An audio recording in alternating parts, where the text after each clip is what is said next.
Hello guys, welcome back to my channel Gamma Di Gamma. So in this video, I would like to prove the notorious Poisson summation formula. And for those of you who are well acquainted with the French language, you may already know that this is going to be a fishy one. So as always, let's get started.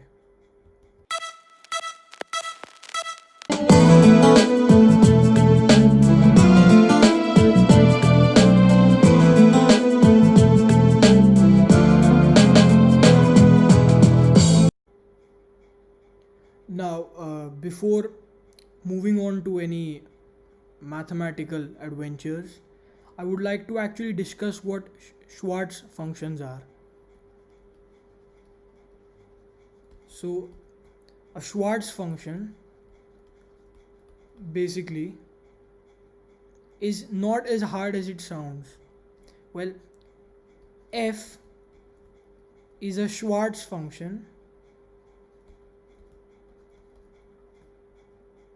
if it is smooth and if it decays rapidly. So basically, to write it in terms of mathematical terminology, smooth functions are basically continuous functions. Okay, and decaying rapidly means that in the limit that the argument x goes to infinity,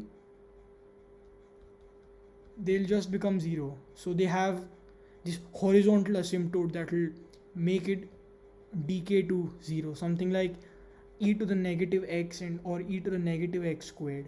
These are classic examples of functions that decay. So now what I'm going to do is actually have a small mathematical exercise right here. So, given this definition of Schwartz functions, I'm going to define let small f be a function that takes an input, a real input, and gives out a complex output, be a Schwartz function. So we're going to start with this assumption and we're going to build it on later. Okay, so now consider capital F of x being equal to sum from n equals negative infinity to positive infinity of f of x plus n. This is just the definition of capital F. You can't debate with that. And now instead of writing this as sum from negative infinity to infinity, I would like to express this in a more compact notation. Sum where n ranges on all integers, which includes negative ones, positive ones, and also 0 of f of x plus n. Fair enough. Now what I'm going to do is I'm going to take x plus 1 in place of x. So I will have to make that change everywhere. So we have f of x plus 1 plus n. And now using associative property of addition inside the argument of f, we have f of x plus n plus 1. We can just club this term as it is, like that. Now notice that n plus 1 is still going to be an integer, right? If you add 1 to any integer, it's still going to be an integer. So let n plus 1 now be called n prime. So we have f of x plus 1 is actually sum where actually n ranges over all integers, but since we're replacing all n's by n primes, if n ranges from say negative infinity to positive infinity, n plus 1, which is n prime, will also range from the same, right? Because if you add 1 to negative infinity, it's still gonna not affect it at all. So we have f of x plus n hat. This is just nothing but reindexing, and if you add something to infinity, it doesn't change it, the basic principle. And since we can again shift from say n prime to n, because they're just the indices of summation, we can again have f of x plus n. So what this tells us actually, what this is telling us is that f of x is equal to f of x plus 1, which means f of x is repeating itself after 1, which means f of x is one periodic. It has a period of 1. Okay, so f of x is periodic on the interval 0 to 1. We're not considering negative 1 because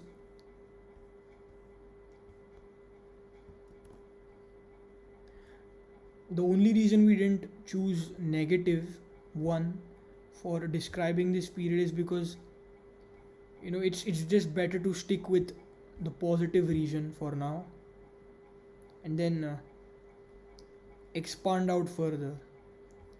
And in case you're wondering why we chose this particular real number to complex number, that's because look at small f. N is always going to be an integer, right? Because it's being summed from negative infinity to positive infinity discretely because of this infinite sum. So if you're going to have something real here for n, let x also be real to just avoid some conflict in the domain. And we want the output to be all expansive, so we choose all of the complex plane, not just the real plane. So that's hopefully sufficient intuition for this. Okay, so now when we actually decide to move on to the proof, we need to keep this fact in mind that f of x is one periodic.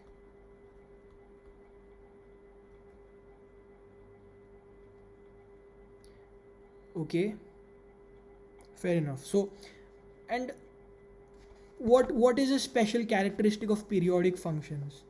Well, if g of x were periodic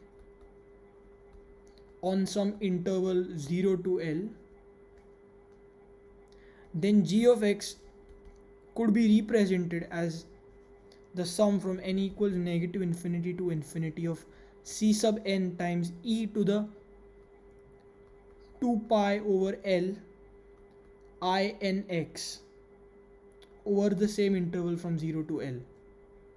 And this is actually the complex Fourier series expansion.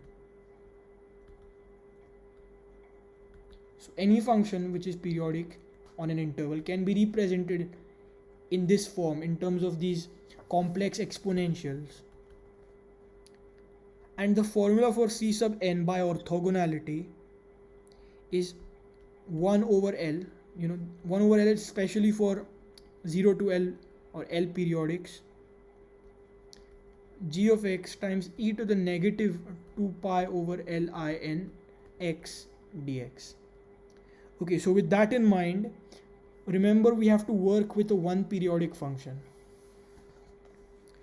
Okay, so f of x, capital F of x, can be expressed as the sum from n equals negative infinity to positive infinity of a sub n times e to the 2 pi over 1, because L is 1, right? We're one periodic. e to the negative, sorry, here we have a positive 2 pi I n x. And the way to find an is with this integral from 0 to 1 of capital F of x e to the negative 2 pi I n x dx. Fair enough. Now what I'm going to do is I'm actually going to plug in the definition for capital F of x, which is the sum n ranging from all integers small f of x plus n multiplied with e to the negative 2 pi I n x dx. So now, assuming uniform and absolute convergence, and this small f of x will converge because it's a Schwartz function, right? It's a Schwartz function. So at infinities and stuff, it will just decay down. So it will just converge to a value. So we have proof of its convergence actually, because we assume that to be Schwartz. So we can interchange these guys with sum from n equals n ranging from all integers, integral from 0 to 1, f of x plus n e to the negative 2 pi I n x dx. Now this is actually going to be a really logical substitution. Let x plus n just transform to x. So when I do that, I have sum from, well, ranging over all integers, and here, so when you make this substitution, integral is going to go from n to n plus 1. So we'll have f of x now, and e to the negative 2 pi I n times x minus n dx. Okay, fair enough. Now what I'm going to do is just do some basic algebra inside. With f of x e to the negative 2 pi I n x multiplied with e to the 2 pi I n squared dx. Now this term e to the 2 pi I n squared can be expanded as cosine of 2 pi n squared plus I sine of 2 pi n squared. But notice that n squared will still be an integer always, because n is ranging over the interval of integers. So this is always going to be an even integer. Sine of any integer, even or odd, is always going to be 0. Cosine of an even integer, however, is always going to be 1. So this term will always be 1. We got rid of that, fine. Now we have n belonging to all integers, sum from n to n plus 1, f of x times e to the negative 2 pi I n x dx. Now notice this integral. So as n is going from negative infinity to positive infinity, this integral is taking just integer values, right? So for negative infinity, it will be like negative infinity and negative infinity plus 1 of that function, plus negative infinity plus 1, negative infinity plus 2 function, and so on until we reach 0 to 1 of the function plus 1 to 2 of the function, then ending on infinity.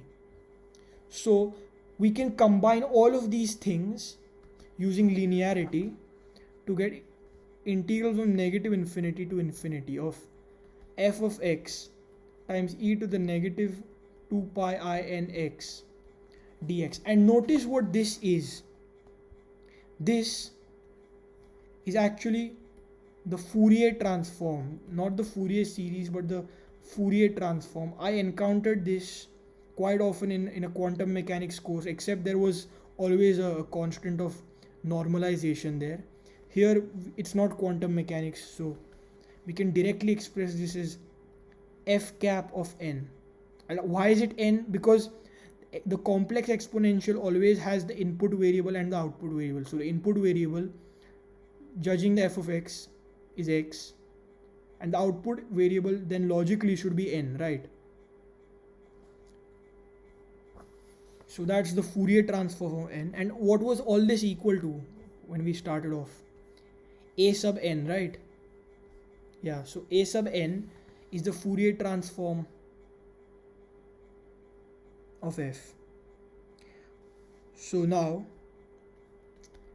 f of x can be expressed as n belonging to integers, A sub n, which is now Fourier transform of f, and e to the 2 pi I n x according to this original series definition over here.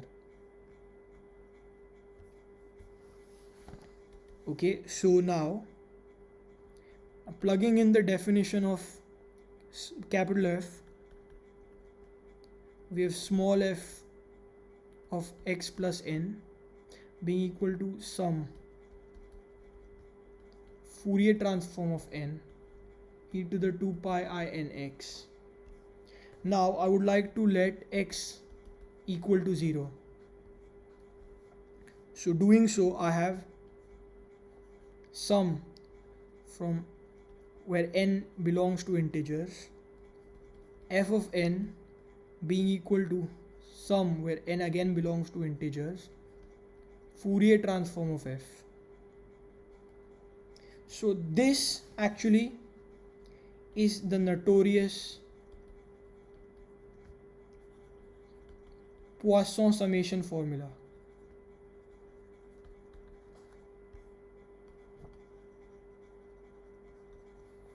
Okay, fair enough. Now there are some areas where I would like to clarify more than any YouTube video that was ever made on this. So for clarity, you can say that, well, we wanted this e to the 2 pi I n squared, or this other exponential term, to be 1, which means we wanted this guy, we wanted the pi I n squared along with some constant where c is a multiple of 2. That was one way of making, or of ensuring, that this would always be even. We took 2. What if we had taken 4? So if we had taken e to the 4 pi I n squared, then reverting back to our definition of the Fourier series over here, this would mean that L would have to be half, right? Because otherwise we won't get a 4 pi, because 2 pi over half will be 4 pi over here. If we wanted, say, 4 pi I n squared, we would have to take L as half. So our function would have to be half periodic. So periodic on the interval 0 to half. But the challenge now here is, if we go back to our original page, this Schwartz definition, that would mean for capital F to be half periodic, that would mean we would have to take f of x plus half being equal to f of x, and that's not possible because n plus this number, in this case half, is not an integer. N might be an integer because of this sum, but n plus half is not an integer. N plus 1 is an integer. So any even, to make this pi I n squared even, we would require, say, half, but half failed.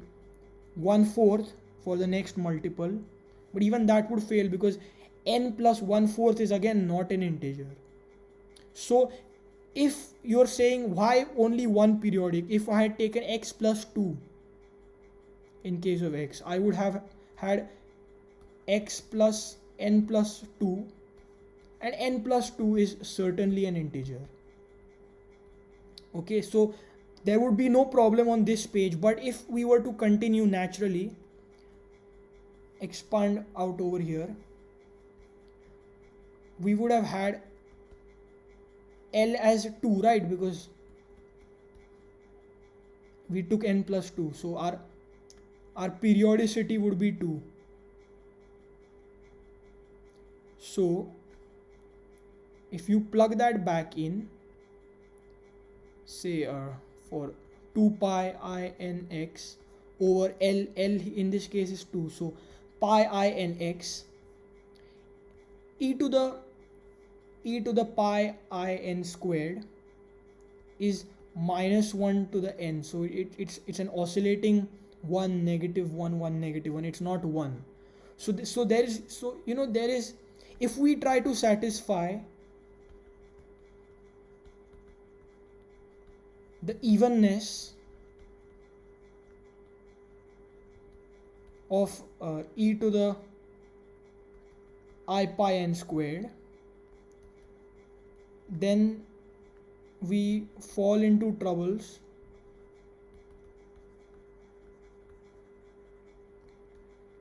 with the periodicity, with the period, because then n plus that number, n plus, and it's going to be a fraction if you want to make this even, will always not be an integer,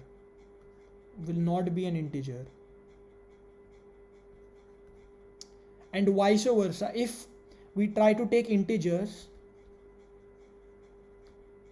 so n plus 2, n plus 3, and so on, then we lose the evenness of e to the pi I n squared. Then this will never become 1, and therefore we'll never end up with this formula. So the thing is, we need to satisfy both of them, but when we try to satisfy both of them, it doesn't work out for the other.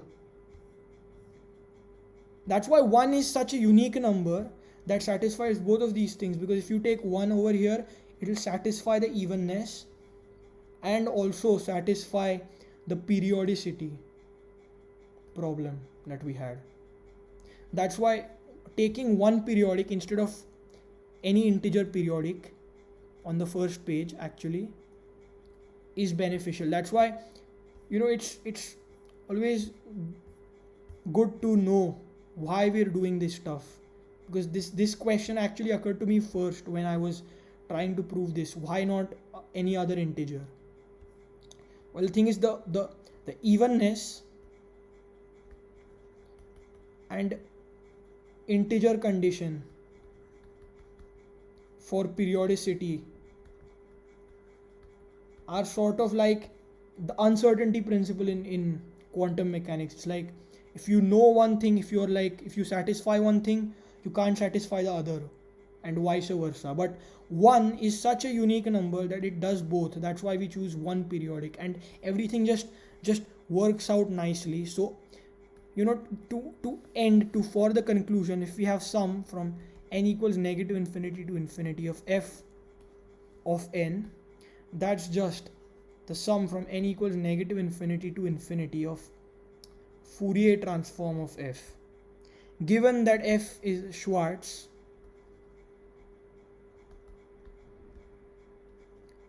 and one periodic, let's just say periodic and periodic, which in most of the practical scenarios where we actually use the Poisson summation formula, f satisfies these criterion. And in a future video, I'm actually gonna use the Poisson summation formula, so stay tuned for that. Hope you enjoyed this video, guys. That's it. So please like, share and subscribe to my channel, guys. Recommend me to your friends. Spread the word of Gamma Digamma in the math community. In the meantime, stay home, stay safe, keep doing math. Peace out. Signing off.